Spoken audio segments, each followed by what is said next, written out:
제가 나오실 때 지난번처럼 와우로 했으면 좋겠는데 가정의 화평을 위해서 할렐루야를 하겠습니다. 자, 우리 강사 임경근 목사님 나오실 때 할렐루야로 환영하겠습니다. 할렐루야.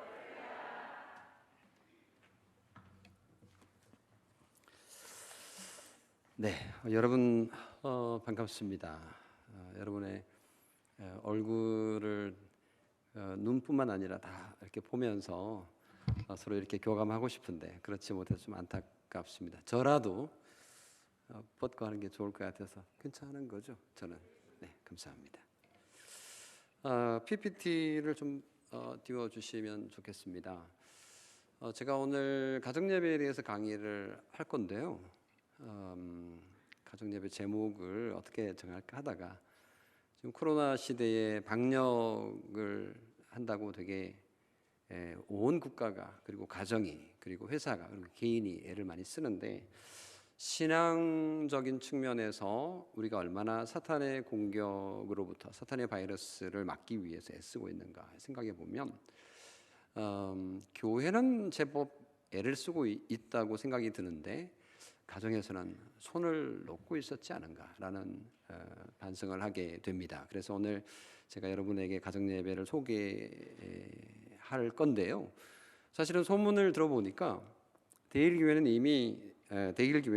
이미 상당히 많이 가정예배를 하고 있는 것으로 확인이 됐고, 또 오늘 이제 잘 못하시는 분들을 위해서 또 서약도 하고 이제 이런 형편인데, 제가 사실은 다 차려놓은 밥에 와서 밥상에 와서 숟가락 하나 올리는 그런 기분입니다.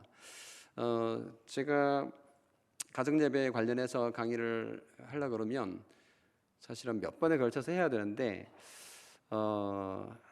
저에게 지금 할애될 시간이 한 40분 정도 됩니다. 그리고 Q&A 한 10분 정도, 그래서 50분 정도 제가 할애 받았는데 제가 준비한 거 다 할 수는 없을 것 같고, 이미 잘 하고 계시는 거 제가 좀 박수도 좀 쳐드리고 격려도 해드리고 잘 하실 수 있도록 제가 말씀을 드리고 싶은데, 저는 1994년도에 네덜란드로 신학을 하기 위해서 유학을 떠났었습니다. 목사가 되고 그곳에 공부를 좀 더 할 기회가 생겨서 7년을 공부를 마치고 2001년도에 한국에 들어왔습니다.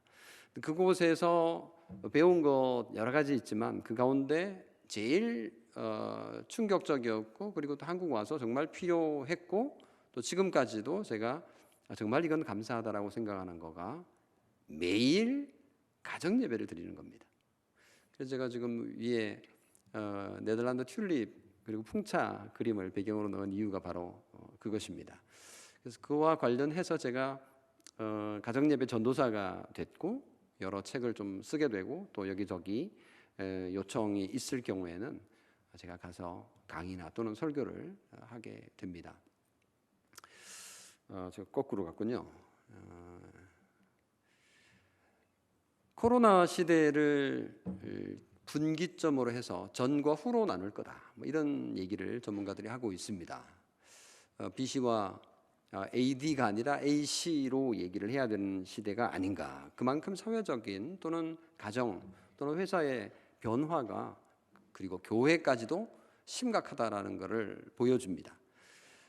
교회도 너무너무 많이 바뀌어서 지금 주일학교 교육이 거의 불가능한 상황에 처해 있었던 것이 과거 지금 지난 2년 동안의 상황입니다. 근데 교회들이 정말 뒷짐지고 어떻게 할 수가 없는 상황이었죠. 뭐 끝나겠지 했던 거가 벌써 2년이 지났으니까요. 지금은 이제 거의 받아들여야 되는 상황이고, 지금도 거의 뭐 이보다 훨씬 더 많은 숫자가 줌으로 들어와서 유튜브를 통해 가지고 이렇게 시청하고 있는 것을 생각해 보면, 옛날에는 뭐 어림도 없던 일들이 지금 일어나고 있고 지금 다 받아들여진 상황입니다. 엄청난 삶의 변화를 가져왔고요. 교회도 마찬가지입니다. 그래서 어떻게 이 변화를 대처해 나갈 것인가. 여기 지금 2년 전 얘기인데요. 이맘때쯤 4월에 나왔던 목회와 신학이라고 하는 목사님들이 주로 보는 유명한 우리나라 최고의 월간지가 있는데, 여기에서 전화가 와서 저보고 저희 교회에서 하고 있는 가정 예배를 좀 소개해 달라고 그래서 제가 거절을 했습니다. 왜냐하면 열심히 제가 교인들에게 가정 예배를 소개하지만 뭐 완벽하게 해낼 수는 없고 못하는 가정도 있고 부족한 점이 많아서 좀 자랑하고 싶진 않다. 그랬더니 못하고 있는 거라도 말씀해 달라 이렇게 말씀을 해서 인터뷰에 응할 수밖에 없었고, 그때 인터뷰에 응했던 내용이 특집으로 실렸던 적이 있습니다. 그때 했던 얘기가 뭐냐면, 그 당시 이제 예배를 드릴 수 없는 상황이었는데 저희들은 이미 가정 예배를 매일 가정에서 하도록 훈련되어 왔기 때문에 그 오전 예배를 가정에서 할 때 제가 설교문과 예배문을 다 해서 보내드리면 그걸 가지고 이제 아빠가 예배를 인도를 하고 그냥 가정 예배 하듯이 그렇게 하도록 했습니다. 그랬더니 오히려 상당히 최고나 최선은 아니지만 차선의 효과를 거둘 수 있었다라는 거고요. 예를 들면 설교문을 제가 이제 좀 짧게 해서 이제 보내잖아요. 그러면 그 중간 중간에 질문을 넣습니다. 그러면 이제 중간 좀 읽다가 아빠가 읽다가 아이들에게 이제 피드백을 받기 위해서 질문을 던지고, 그럼 아이들이 대답을 하면 또 조금 쉬다가 다시 또 설교하고.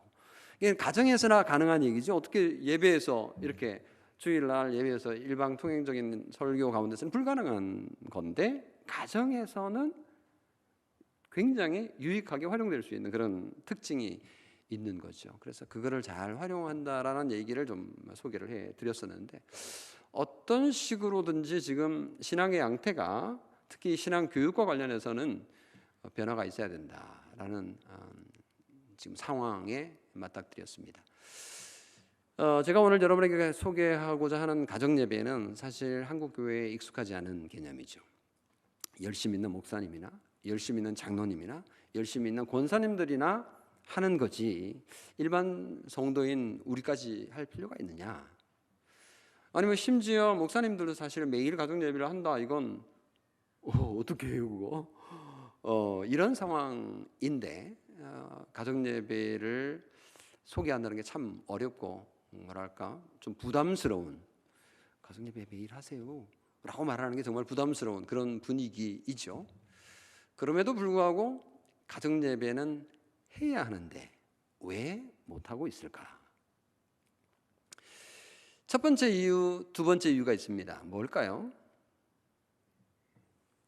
이건 정답은 아니고요. 그림에 나타나 있는데 사람들이 너무 바쁩니다. 엄마도 바쁘고 아빠도 바쁩니다. 템포 바이러스라고 하는 책이 몇 년 전에 나왔는데요. 이건 인류 역사를 그 속도 전쟁으로 이렇게 그린 겁니다. 실제로 그렇죠? 사람들이 걸어가다가 자전거에 의지하다가 나중에는 스팀, 나중에는 이제 동력을, 그리고 지금은 굳이 물리적으로 움직이지 않아도 인터넷을 통해서 엄청나게 많은 정보들을 오가고 있고, 지금 예배도 지금 인터넷으로 하고 있고, 그래서 인터넷이 얼마나 빠르냐, 1세대, 2세대, 3세대, 4G, 5G 이게 다 이제 속도 얘기거든요. 1초에 도대체 얼마나 많은 분량의 정보를 주고받느냐 이런 얘기인데, 지금 인류 역사는 어쩌면 속도 전쟁이라 해도 과언이 아니다 이렇게 이제 말을 합니다. 그러다 보니까 사람들이 너무 바쁜 거예요. 너무 바쁜 거예요. 너무 바쁘다 보니까 어떤 현상이 생기냐?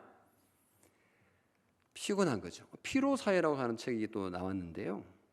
사람들이 끝없이 일을 하는 겁니다. 옛날에는 부정의 사회라고 해서 너 이거 하지 마, 저거 하지 마, 부모님들이 그렇게 아이들에게 얘기했는데 요즘은 제발 좀 해봐, 뭔가 제발 좀 하라고, 방구석에 밖에 있지 말고 나와서 좀 운동도 좀 하고 좀 뛰어다니고 좀 해봐, 이제 이런 분위기인 거죠. 사람들이 너무너무 바쁘게 열심히 일하다 보니까 피곤해서 가정 예배 드릴 시간이 없는 거예요. 너무 바쁘니까 가정 예배 할 시간이 없다는 거죠. 이 인류 사회가 발전하면 발전할수록 좀 여유가 있을 줄 알았는데 오히려 더 가정 예배 신앙생활 할 시간이 여유가 없어지고 있는 이 현상을 우리가 어떻게 봐야 될까요? 지난 2년 동안 교회는 상당히 지금 신앙적으로 뒷걸음쳤다 이렇게 이제 우리는 파악하고 있는데, 사실은 어쩌면 한국 교회가 이 기회에 질적으로 더 성장할 수 있는 기회가 됐을 수도 있었는데 우리는 뭘 했는가? 이런 것들을 한번 반성해 볼 필요가 있는데, 제가 오늘 여기 온 것은 가정예배가 얼마나 소중한가를 알려드리고 구체적으로 좀 어떻게 할 것인가에 대해서 말씀드리러 왔는데, 저는 지금 한국교회가 지금까지 수적으로 엄청나게 성장을 가져왔지만 여러 요인에 의해서 지금 한국교회의 성장은 멈췄고, 지금 교회의 부흥은 거의 찾아보기 힘든 아주 예외적인 경우로 지금 생각될 정도이고, 교회가 스테빌하게 그냥 숫자가 정체되고 있다, 그건 목회를 아주 잘하고 계신 경우이고요. 숫자가 줄어들고 있다, 목사님 쫓아내야 된다, 능력 없다, 아니요, 그건 당연한 거고요. 지금 교회 상황이 이렇습니다. 이런 상황 속에서 옛날처럼 교회를 그냥 개척하면 사람들이 몰려오는 시대는 이미 지나갔고, 지금은 전혀 다른 시대에 접어들었는데, 이때에 우리가 할 게 뭐냐? 특히 코로나19 시대에 신앙적으로 우리가 어떤 질적인 성장을 이룰 것인가? 교회에서 지금까지 해오던 것들 전부 다 교회 중심이었는데, 제가 한국 들어와 보니까 2001년도부터 지금 벌써 20년이 지났는데요, 가정에서의 신앙교육이 너무 취약한 겁니다. 그래서 이 부분을 제가 보면서 가정예배를 통해서 가정에서의 신앙교육을 강조하기 시작을 했더랬습니다. 왜 사람들은 그렇게 바쁘고 피곤할까? 자기들이 좋아하는 것을 위해서는 시간을 엄청나게 투자하는데 정말 중요한 가정예배에는 왜 사람들이 투자하지 않을까? 저는 이 부분에 있어서 사탄에게 속고 있다고 생각합니다. 몇 가지를 말씀을 드리고 이제 구체적인 얘기를 전개를 할 건데요. 근신하라 깨어라, 너희 대적 마귀가 우는 사자같이 두루 다니며 삼킬 자를 찾고 있다고 했는데요, 예수 믿고 나면 늘 평화롭기만 할 것이라고 생각하지만 사실은 예수 믿는 순간 우리는 사탄과의 싸워야 되거든요. 영적 전쟁을 하는 건데, 만약에 우리 가운데 신앙생활 하는데 뭐 행복하잖아, 이렇게만 생각하는 사람들은 정말 단순한 거죠. 예수 잘 믿는지 한번 생각해 볼 일이죠. 우리가 예수님의 말씀대로 살려고 그러면 싸워야 될 게 너무너무 많은 거죠. 사탄에게 우리가 속지 않으려면 우리가 어떻게 해야 되느냐? 오늘 읽은 이 시편 127편에 저는 세 가지 요소를 발견했는데요, 사탄이 우리를 세 가지 요소로 공격을 해서 성공을 거둔 장면을 소개를 하려고 합니다. 시편 127편에서 발견한 가정예배의 원리인데, 첫 번째는요, 헛수고하게 하는 겁니다. 그게 뭐냐 하면, 여호와께서 집을 세우지 아니하시면 세우는 자의 수고가 헛되며, 여호와께서 성을 지키지 아니하시면 파수꾼의 깨어있음이 헛되도다. 너희가 일찍이 일어나며 늦게 누우며 수고의 떡을 먹음이 헛되도다. 헛되다라는 말이 3번이나 나옵니다. 헛되다, 헛되다 어디 많이 나오던데 어디 나오죠? 그렇습니다. 전도서에 나오는 모토입니다. 누가 썼습니까? 전도서? 솔로몬의 지혜죠. 솔로몬이 인생을 살아보니, 부귀영화를 다 누려보니 다 헛되더라라는 얘기거든요. 근데 시편 127편을 누가 썼을까요? 솔로몬입니다. 그러니까 솔로몬의 전도서를 이 1절과 2절이 요약하고 있다 해도 과언이 아니거든요. 여기 보면 우리가 바쁘게 살고 열심히 살긴 하는데, 열심히 뛰어다니는데 헛고생하고 있다는 거예요. 그러니까 물론 우리 세상적인 관점에서 성공했을 수 있어요. 근데 영적으로 보면 헛고생이라는 거죠. 그 헛고생이 어떤 결과로 나타나는지 여러 가지로 생각해 볼 수 있을 텐데요, 그 얘기를 조금 이따 좀 말씀을 드리겠습니다. 우리의 삶이라는 건 집 짓는 거 그리고 도시를 건설하는 거라고 볼 수 있겠죠. 개인적으로 볼 때는 집 한 채 사고, 집 한 채 사면 만족하지 않고 또 두 채 사고, 세 채 사고 그러고 싶죠. 이게 우리의 삶이에요. 그러다가 그냥 가는 거잖아요.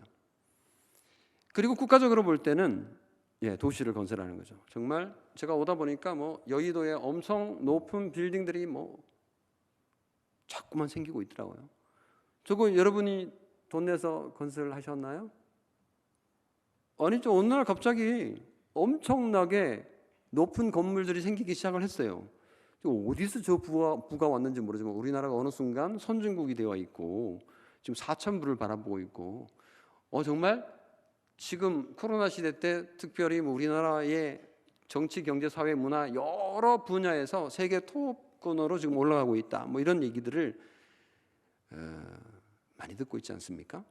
그러니까 정말 우리나라 사람들이 열심히 일해가지고 경제를 일구어서 지금 이런 결과를 낳고 있는 건 맞는데 정말 영적으로 볼 때도 성공하는 것일까?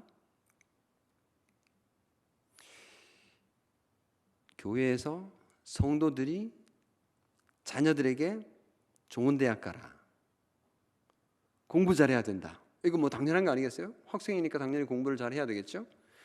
그러면서 신앙도 좋아야 된다 이렇게 요구를 합니다. 근데 이 두 가지 토끼를 다 잡으려고 그러는데 이게 가능할까요? 물론 가능한 사람도 있습니다. 한 2% 정도는 공부도 잘하고 신앙도 좋은 사람이 있긴 해요. 근데 98%는 사실은 그 두 가지를 다 잡을 수 없는 경우가 대부분입니다. 그러니까 하나를 선택해야 돼요. 그럼 뭘 선택하시겠어요, 여러분? 어떻게 될 것 같습니까? 주일날 그냥 주일날 1시간 쉬어. 주일학교 중고등부 1년 쉰다고 하나님이 너를 지옥 보내겠어? 주일날 교회 안 나오고 방학하는 경우가 얼마나 많은지 모릅니다. 학원은 말할 것도 없고요. 예배 빼먹고 학원 가는 거는 당연한 것으로 고등학교 과정 이렇게 살펴보면 그렇습니다. 분위기가 그래요. 그들에게 정말 필요한 것이 무엇인지에 대한 것을 알면서도 지금 여러 바이러스에 의해서 사탄이 심어놓은 바이러스에 의해서 생각이 마비가 되는 거죠.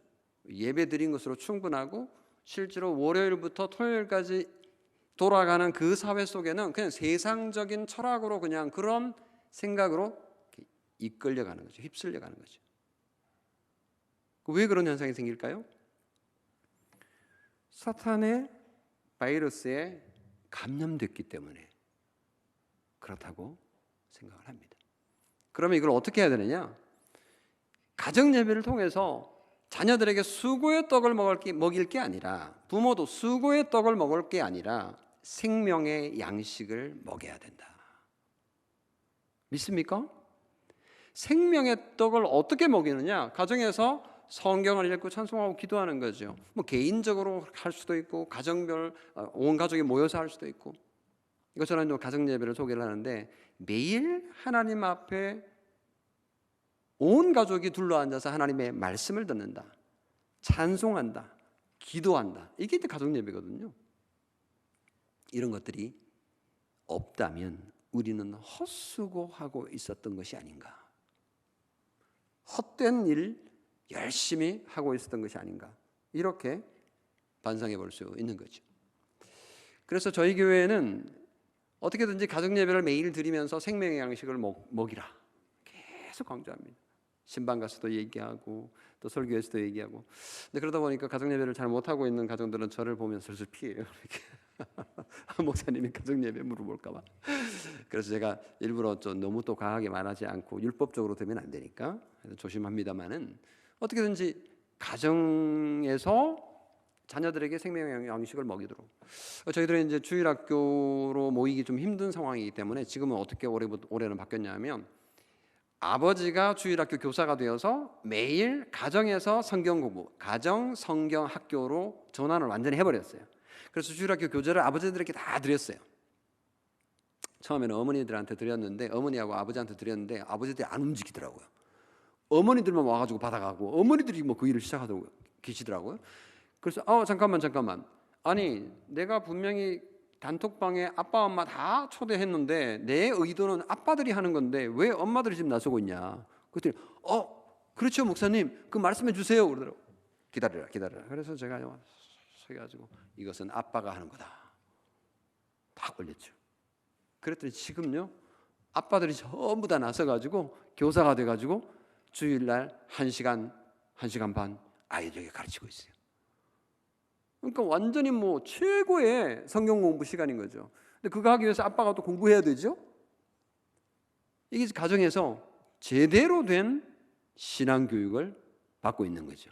이 코로나가 만들어준 위기가 오히려 기회가 되는 상황으로 바뀌어가고 있다. 저는 이렇게 보는 겁니다. 그러므로 여호와께서 그의 사랑하시는 자에게는 무엇을 주죠? 네, 잠을 주시는도다. 참 좋죠. 많은 분들은 뭐 고1, 고2 아이들이 막 잠을 많이 자면 걱정을 합니다. 근데 저는 우리 뭐 자녀들이 4명입니다만은 첫째, 둘째, 이제 셋째 이번에 대학 갔는데 제발 좀 잠 좀 자라. 저는 그렇게 얘기합니다. 목사님이 현실을 몰라서 지금 뭐 그러시나 본데 그러면 안 됩니다. 근데요 사실은 자녀들도 압니다. 열심히 공부해야 된다는 거. 근데 잠이 뭐 쏟아지는 걸 어떻게 해요? 그냥 푹 자라 그래요 좀. 몸이 건강해야 피곤하지 않아야 수업을 맑은 정신으로 듣고요. 그리고 맑은 정신으로 공부를 해야 이게 기억도 잘 납니다. 메모리도 잘 되고. 근데 우리는 아이들에게 계속 집어넣기만 하는데요. 그 죽을 마십니다. 이거는 고문도 그런 고문이 없어요. 그리고 우리 아이들이요.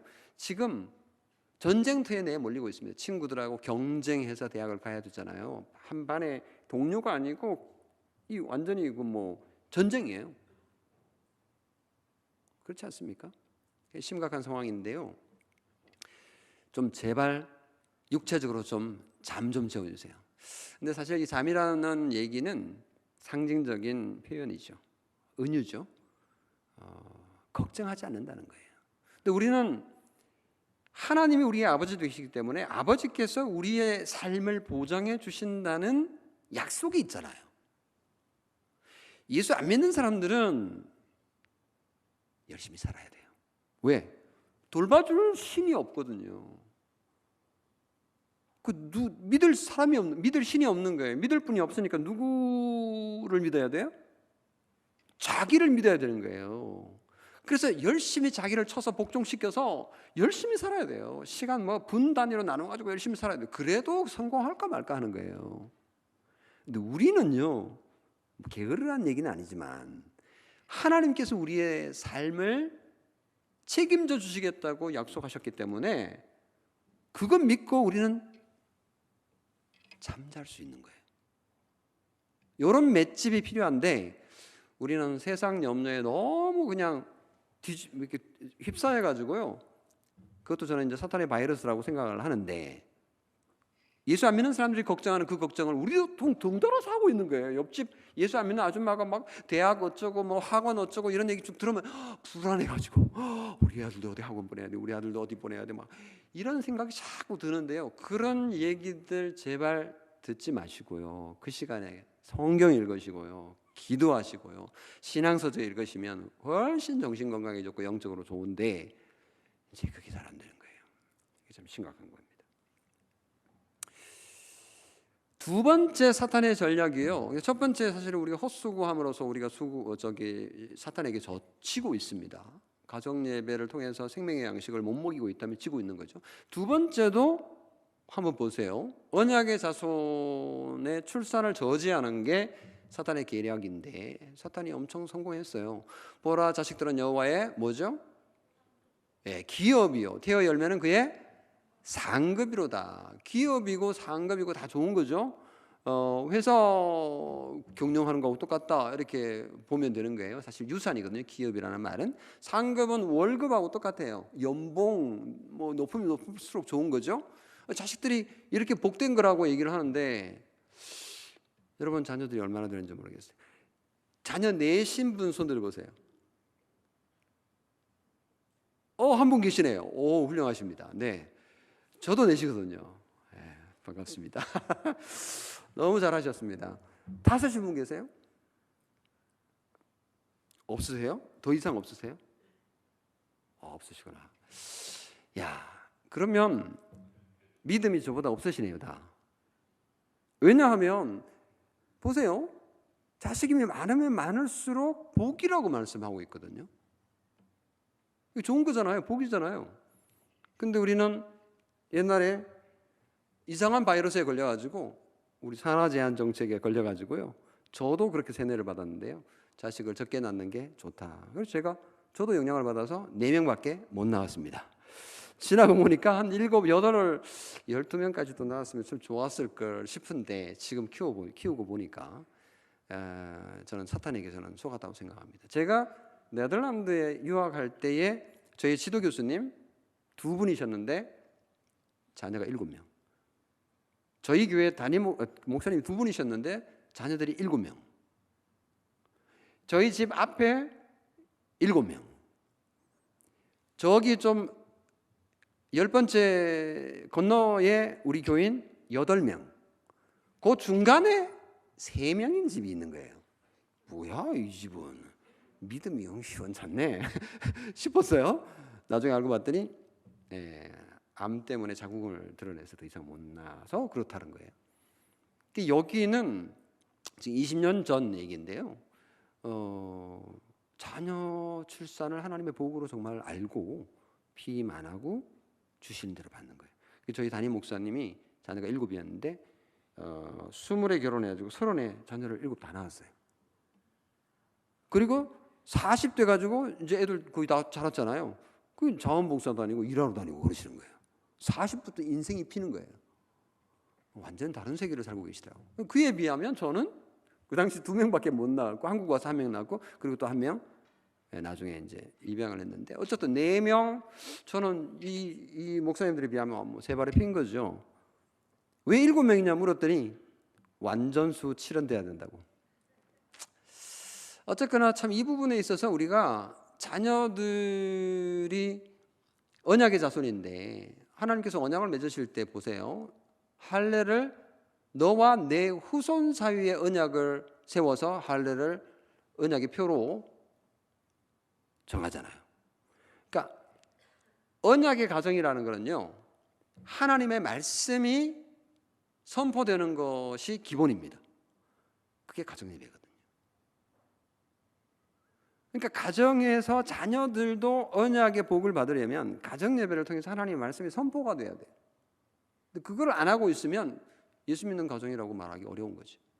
그래서 가정이 만들어졌으면 그게 자녀들이 반드시 태어나야 되고 물론 또 하나님께서 주시지 않는 경우들도 있습니다. 뭐 그런 경우까지 제가 말씀을 드리는 건 아니고 근데 우리는 산화 제한 정책을 통해 가지고 이거 진짜 제가 설명을 다 못 드릴 시간이 안 돼 가지고 지나갑니다. 어쨌든 이 핵심은 뭐냐면 산화 제한 정책을 통해 가지고 우리가 너무 충성을 잘해 가지고 한국 개신교회가 나라에 충성해 가지고요. 말을 잘 들어 가지고 복종해 가지고 지금 뭐 1명, 2명 뭐 이러고 있는 거고 지금 0.90명보다 더 내려갔죠? 지금 이 영향이 얼마나 심각한지 아시죠?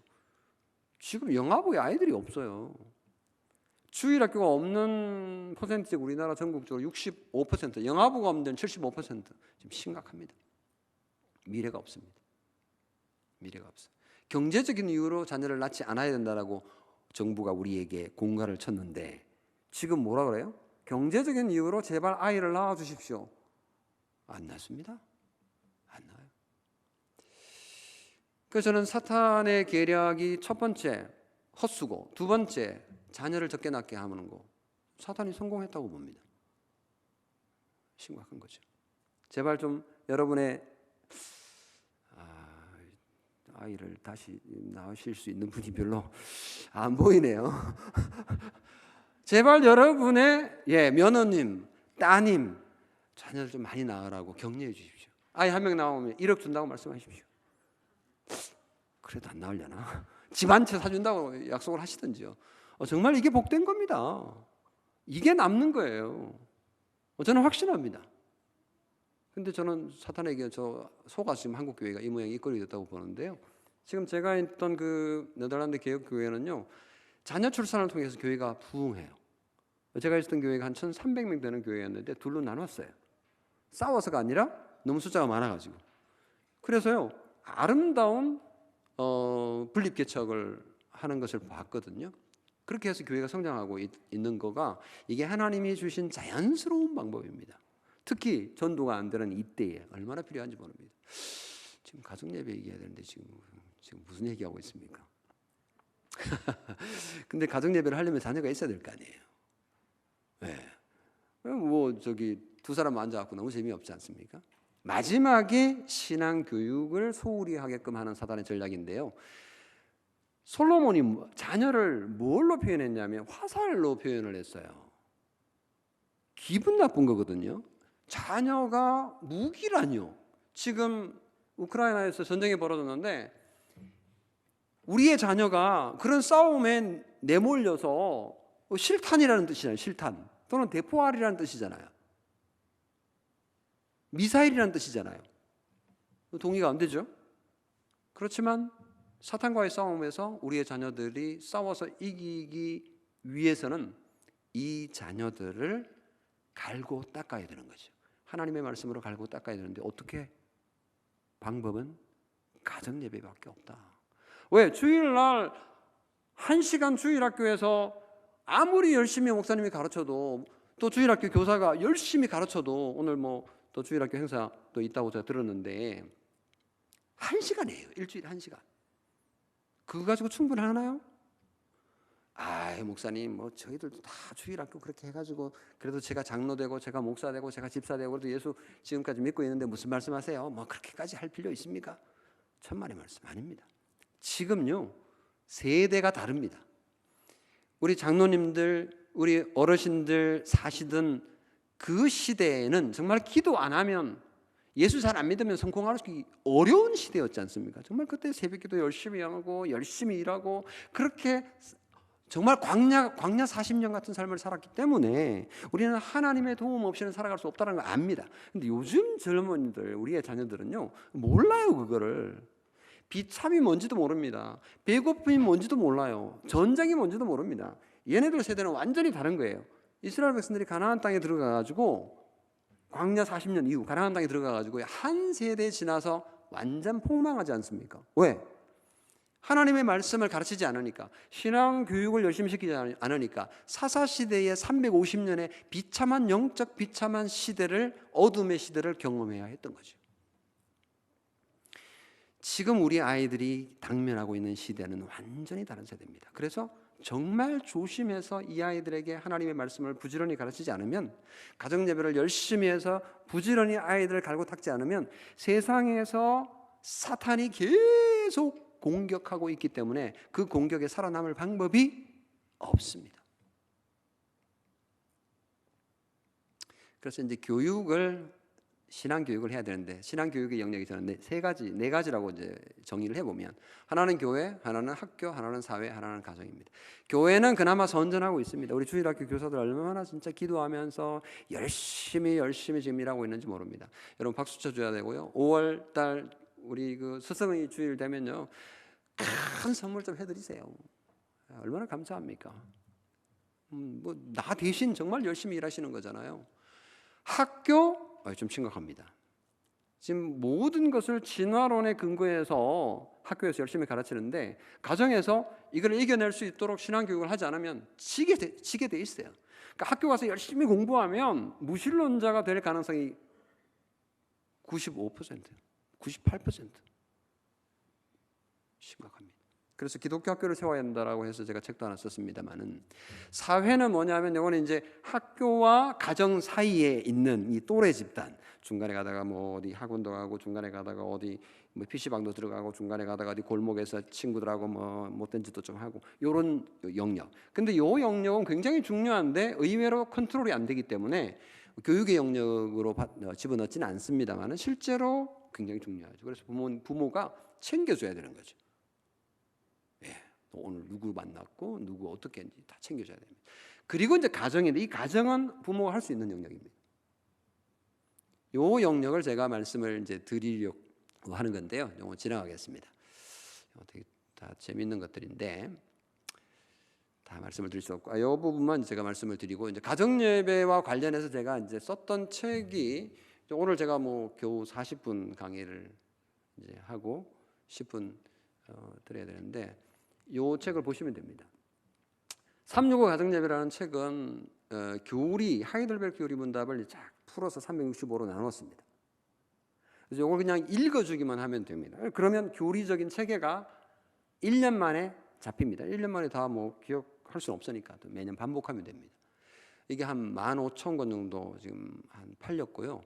두란노 이야기 성경이라는 건 이건 이제 저희 아내가 번역을 하고 제가 감수를 한 책인데요. 두란노 서원에서 나왔어요. 이게 아마 스테디셀러로 되어 있어요. 한 3만 권 이상 팔렸는데, 혹시 이거 가지고 계신 분 계세요? 있을 텐데 분명히. 예, 저기 두 분, 세 분 정도 보이네요. 네, 이 책은 굉장히 글밥이 많은데 내용이 정말 탁월합니다. 신학교의 교수님들이 이 책을 가지고 주일학교 설교를 준비하라라고 말을 할 정도로 내용이 참 좋아서 저희들이 한국 와서 이제 번역을 해가지고 출판사에서 나오게 된 건데요. 제가 이거 한 몇 권 있어서 제가 들고 왔습니다. 할머니들이 손주들에게 읽어주기에도 너무너무 좋습니다. 이야기 스토리텔링 형식으로 되어 있거든요. 그리고 이제 교리 묵상, 365 교리 묵상이라는 거는 이제 웨스트민스터 소유리 문답을 쭉 풀어 쓴 거고요. 가정예배 가이드라는 책은 요거는 이제 가정예배를 어떻게 할 거냐, 왜 할 거냐 이런 것들을 정리를 했습니다. 그리고 이제 한국교회사, 세계교회, 한국교회사 걷기, 세계교회사 걷기, 요거는 이제 두란노에서 지난해 하고 3년 전에 나온 건데요. 이거는 이제 교회 역사를 스토리텔링으로 이렇게 읽어줄 수 있는 그런 용도로 사용할 수 있습니다. 자, 그러면 어떻게 가정예배를 하느냐 궁금하시죠? 저희들이 하고 있는 모습을 한번 동영상으로 3분 조금 넘는데 한번 보여드리도록 하겠습니다. 저녁 식사 준비가 한창인 주방. 윤혜숙 사모가 자녀들의 도움을 받아 상을 차립니다. 온 가족이 마주 앉아 이야기를 나누는 식사 시간은 임경근 목사 가족의 예배 순서 중 하나입니다. 식사가 끝나면 식탁에서 바로 예배가 시작됩니다. 별도로 시간을 내는 부담을 줄이고 습관화하기 위해서입니다. 예배 인도는 임경근 목사 담당. 자녀들의 눈높이에 맞는 성경을 읽어주고 자녀들은 경청합니다. 임 목사는 이 과정을 통해 아버지의 영적 권위가 세워진다고 말합니다. 아버지가 가정에서 가정 예배를 통해서 가정을 향한 사랑과 또 그 헌신과 또 신앙적인 책임 이런 것들을 느끼고 또 그렇게 행하게 될 거라고 생각해요. 궁금한 게 생기자 바로 손을 들고 질문하는 셋째 예찬이. 가족들 간에 자연스러운 토론이 이뤄집니다. 중요한 내용을 복습하는 시간도 있습니다. 아버지의 질문에 또박또박 답하는 아이들. 서로 박수를 쳐주며 격려도 잊지 않습니다. 찬양으로 마음을 연 가족들은 각자의 기도 제목을 나눕니다. 엄마의 건강, 둘째 예솔이의 시험 합격 등 고민과 관심사를 나누며 서로를 더 이해할 수 있습니다. 모이면 이제 얘기도 나눌 수 있으니까 좋은 것 같아요. 오늘 무슨 일이 있었고, 뭐 재밌는 일 이런 거 있었고, 뭐 그런 얘기 하니까 저는 좋아요. 임경근 목사는 1994년 네덜란드 유학 시절 개혁주의 교회 영향을 받아 가정 예배를 시작했습니다. 바쁜 일상 속에 모이기가 쉽진 않지만 임 목사 가족은 매일 하루 3번 가정 예배를 드립니다. 아침엔 큐티, 오후엔 성경 암송 등 가족만의 방법을 찾아 이젠 가족 모두 가정 예배가 생활의 일부가 됐습니다. 꾸준히 계속 드리겠다. 그러면서 우리 가정에 맞는 방법을 찾아가겠다. 그러니까 자주 드리는 것이 최고의 방법인 것 같아요. 드리다 보면 내 아이한테 필요한 것, 나한테 필요한 것, 그때마다 또 성령님의 인도하심을 받으면 분명히 좋은 방법을 알게 해주실 거고. 바쁜 일상 속 온 가족이 한자리에 모이는 가정 예배. 임 목사 가족은 예배를 통해 서로 이해하며 화합하고 있습니다. CTS 정희진입니다. 네, 여기까지요. 시간이 충분하지 않기 때문에 제가 이 정도에서 일단 제 강의는 정리를 좀 해야 될 것 같은데요. 대길교회에서 지금 하고 있는 거를 제가 소개를 받았는데요. 정말 훌륭합니다. 대길교회 가정예배 순서지라고 해서 적어도 일주일에 한 번은 요걸 가지고 가정예배로 모여라라는 취지로 매주 이거를 이제 나눠준다고 그래요. 그리고 이제 주중에 또 할 수 있도록 본문도 이렇게 나가고 정말 훌륭합니다. 우리 교육자들이 얼마나 참 친절하게 이렇게 안내를 해주는지 제가 정말 부러운데요. 부교육자들의 능력이 대단한 것 같습니다. 근데 이게 정말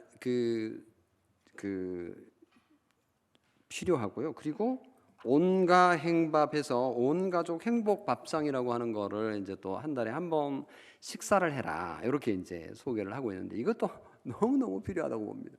지금 한국 사회가 함께 식사할 수 있는 시간이 없어요. 근데 이제 이것을 이렇게라도 해서 가족이 함께 식사하는 시간을 가져라 이제 이런 거죠. 하나님의 말씀을 중심으로 기도하고 밥상 나눔하고 질문하고 기도하고 이런 식으로 진행을 하는데 너무너무 필요합니다. 제가 여기서 지금 소개했던 이 가정예배는 이 두 가지가 다 합쳐진 거예요. 그러니까 식사 시간에 육적인 양식을 먹으면서 영적인 양식을 먹는 거, 이게 이제 식사와 가정예배가 함께 가는 형태거든요. 여기 지금 온 가족 행복 밥상 이걸 하자는 거잖아요. 정말 탁월한 그 선택이고요. 사실은 온 가족이 함께 모여서 식사를 하는 거가 이게 기본적으로 식구라고 하는 개념입니다. 네, 같이 식구, 입구자, 밥을 먹는, 함께 밥을 먹는 이게 기본적인 그 가족의 개념인데 이게 없는 거죠 지금 한국 사회는. 그래서 한국 지금 사회의 기본적인 이 가정이 없는, 저녁이 없는 이런 상황이 굉장히 참 불행한 삶이거든요 사실은.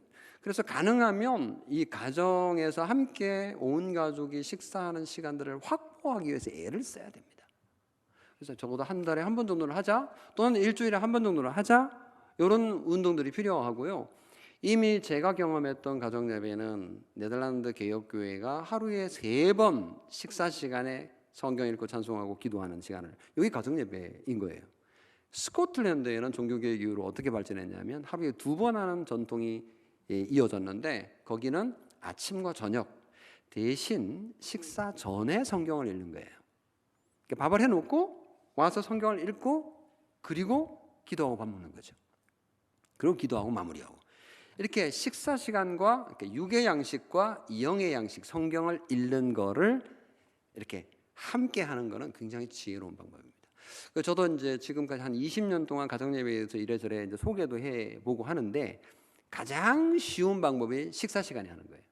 그래서 일주일에 한 번 정도 예를 들면 뭐 한 달에 한 번 이렇게 안내를 하는 거지만 이건 정말 안 되는 분은 이렇게라도 해라는 거고 이게 매일 하면 안 되냐? 당연히 매일 하면 좋은 거고 일주일에 한 번 하면 일주일에 한 번이라도 하면 좋은 거고 그래서 어떻게든 좋은 거는 많이 가져라라는 거죠. 좋은 거는 많이 가져라. 좋은 거 그럼 많이 가지면 좋나요? 그러면 하루에 가정 예배를 6번 해도 되나요? 진짜 하루에 6번 하는 교회가 있더라고요. 어디냐면 독일 저기 북부 지역인데 6번 한대요. 그래서 어떻게 6번 하냐 그랬더니 수도원도 아니고 말이죠. 거기는 식사 전에 한번 성경 읽고 식사 후에 또 성경 읽고 이렇게 해서 식사 새끼니까 2, 3, 5, 6, 6번이라고 그러더라고요. 이야, 수도원보다 더 하다. 수도원보다 더 해. 종교개혁이 사실은 수도원의 신앙을 가정으로 가져온 거거든요. 수녀들 그리고 수도승들 다 나와가지고요. 루트도 그렇고 루트의 아내도 그렇고 다 혼인해가지고 가정을 이루어가지고 자식 낳고 그리고 가정예배하면서 지금까지 온 게 이 개신교회 가장 독특한 특징이거든요. 이게 하나님께서 원하시는 것이라고 본 건데 거기에서 핵심이 뭐냐? 가정예배인 거죠. 근데 가정예배가 없으면 가정으로서의 신앙 가정으로서의 역할을 감당하지 않는 겁니다. 그래서 저는 정말 가능하다면 매일 한 번은 적어도 함께 모여서 식사 시간은 꼭 안 되면 아침 일찍이든지 또는 저녁 늦게든지 그거는 자유롭게 정하세요. 그렇게 해서 가정 예배를 드리는 전통을 이어간다면 영적 백신을 맞고 있는 거예요. 영적으로 우리는 옛날에는 부흥운동 시대를 저도 어렸을 때 좀 살았기 때문에 좀 힘들더라도 여름에 부흥회 한번 참석하면 또 해결되고요, 그죠? 또 겨울에 또 부흥회 또 한번 참석하면 또 해결되고 이런 식으로 살아왔는데요. 요즘 그런 시대 아닙니다. 예, 시대가 달라졌습니다. 그래서 꾸준하게 하나님의 말씀을 아이들에게, 자녀들에게, 또 부모들도 읽고 가르칠 때에 하나님의 놀라운 은혜의 역사가 있을 줄 믿습니다. 예, 제 강의는 여기까지 해서 마무리를 해야 될 것 같고요. 준비는 뭐 훨씬 더 많이 남아 있습니다만은 다음 순서를 진행하면 되겠습니다.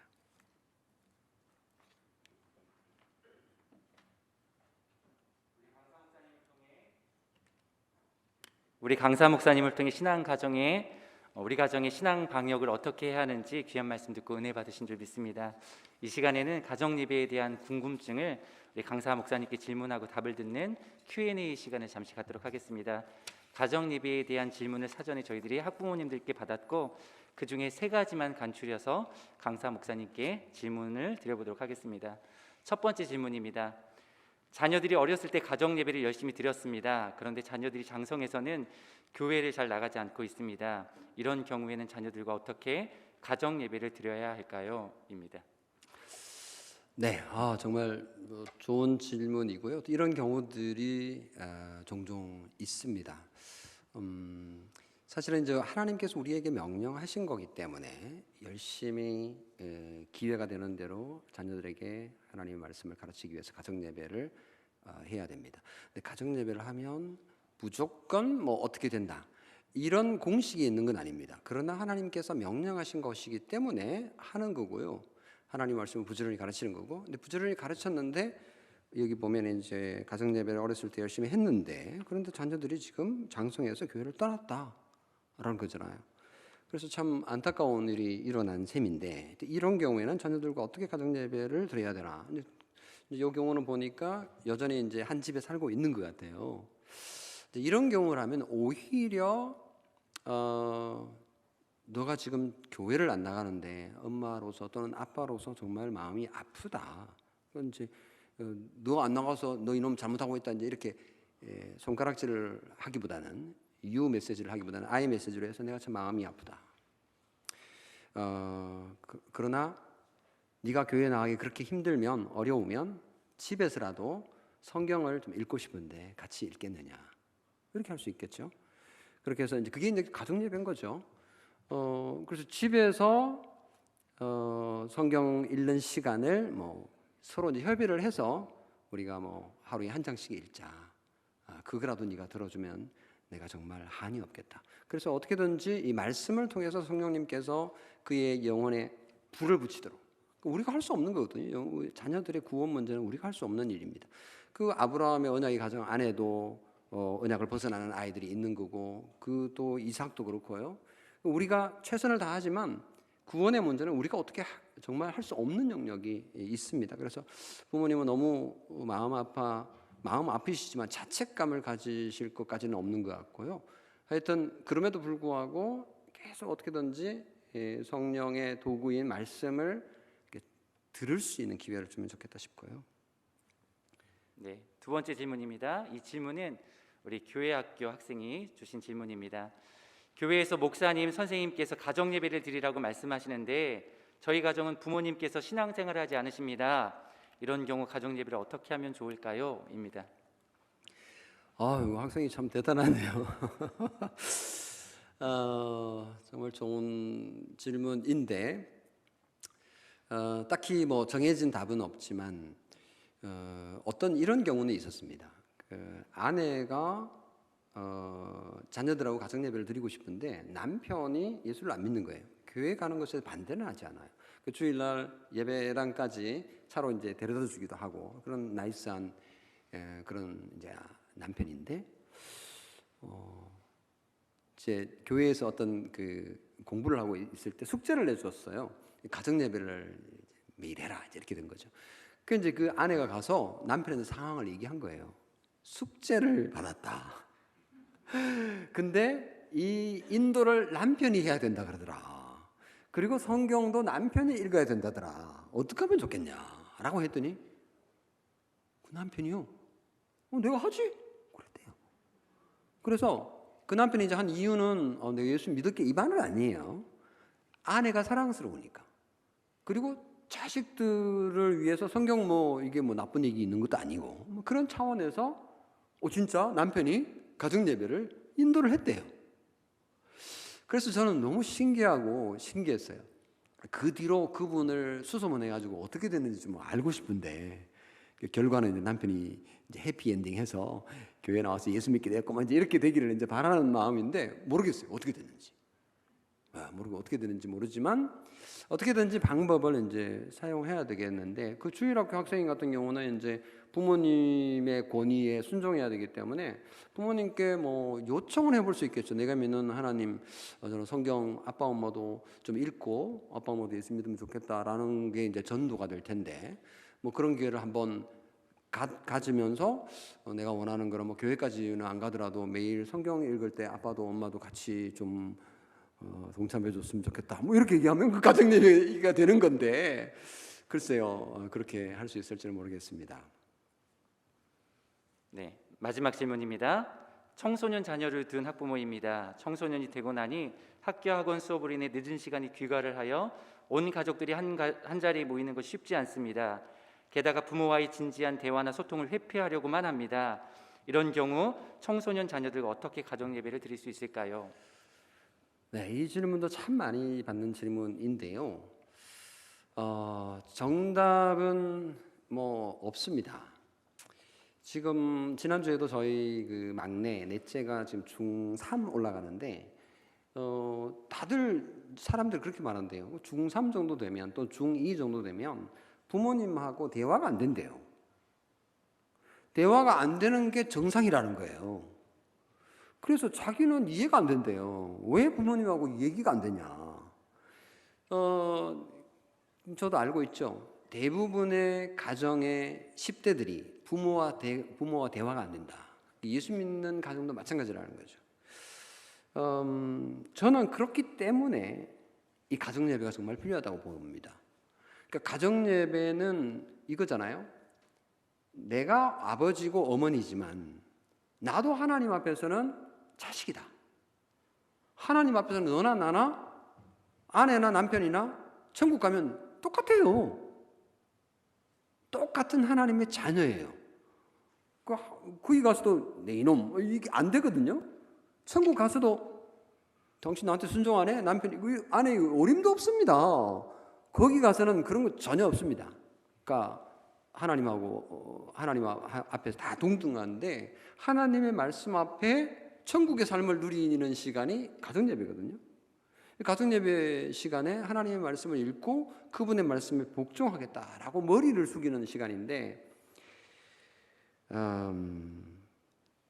그 시간을 저는 부모가 그 10대 자녀들에게 정말 분명한 각오를 보여줘야 된다고 생각합니다.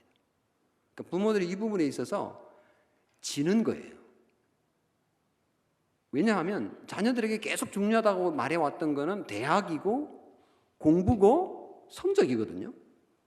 근데 이 얘기 하다가 이거 포기해야 될까봐 못하는 거예요. 그 사실 부모가 포기해야 됩니다. 신앙을 위해서 세상적인 성공을 포기해야 될지도 모릅니다. 근데 그런 각오가 없으면 자녀들 설득하기 힘듭니다. 자녀들은 정확히 압니다. 부모들이 뭘 원하는지.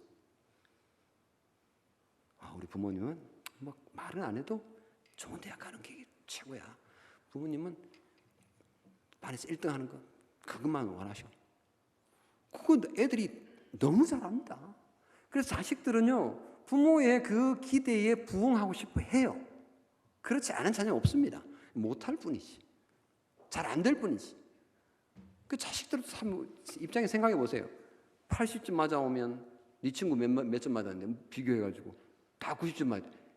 그러면 90점도 해야 되는 거야. 90점도 열심히 하고 올리면 네 친구들 몇 점 맞았는데 더 잘하는 사람도 있죠. 그러면 또 더 해야 돼요. 애는 죽을 맛인 거죠. 그래서 제가 말씀드리고 싶은 거는 부모님들의 욕심을 내려놔야 된다. 정말 헛수고하지 않기 위하여 생명의 양식을 먹이는데 우선순위를 두면 여기에 목숨 걸면 자녀는 따라옵니다.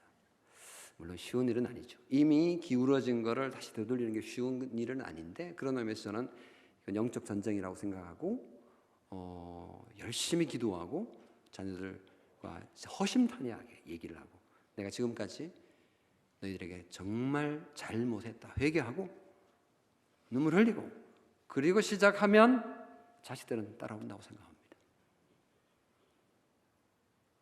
이 정도로 말씀드릴 수 있습니다. 네, 이것으로 Q&A 시간을 마치도록 하겠습니다.